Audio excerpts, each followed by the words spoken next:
સુરતના સચિન સુડા આવાસ વિસ્તારમાં એક અજીબ અને ચિંતાજનક ઘટનામાં અનિલ કોમડે નામના રીઢા અને કુખ્યાત ગુનેગાર દ્વારા યુવક પર લાકડા વડે હિંસક હુમલો કરવામાં આવ્યો હતો।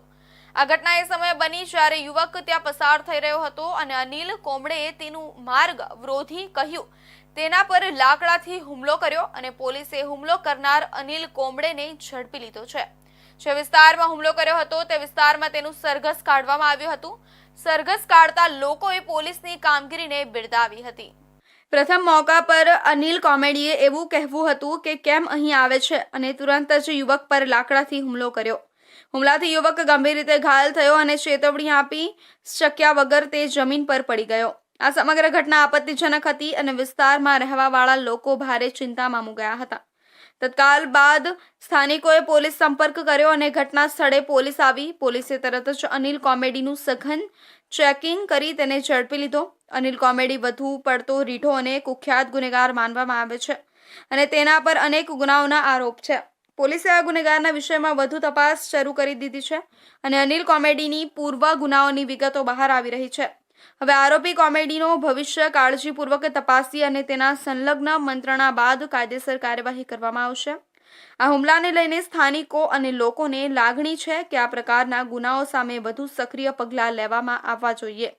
આ દુર્ઘટના એ પણ દર્શાવે છે કે સમાજમાં ગુનેગારોની અવધિ વધી રહી છે અને લોકોને પોતાના સજીવ અને સુરક્ષિત જીવન માટે વધુ સાવધાન રહેવું પડશે।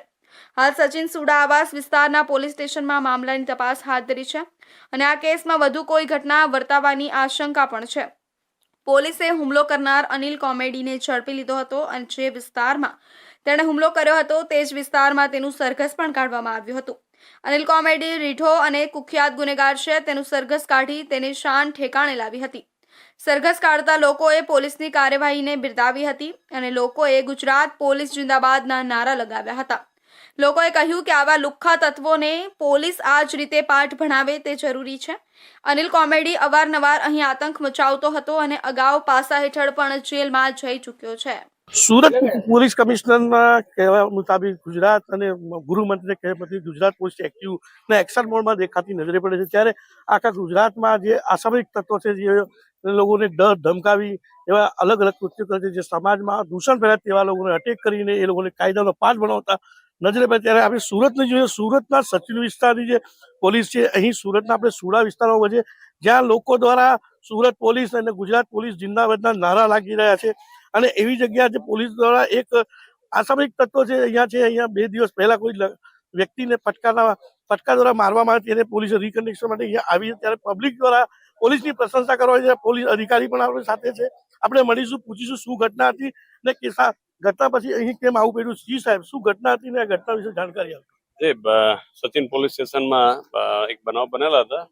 અનિલ કોમડી કરીને આરોપી હતા, જેને એક માણસ ઉપર હુમલો કરેલો હતો। તે બાબતે પોલીસે ગુનો નોંધી તાત્કાલિક અમારા સર્વેલન્સ ટીમ અને લોકલ ચોકી પીએસઆઈ શ્રીને એના તરત એક્શનમાં આવી જઈ અને આરોપીને પકડી પાડેલા હતા।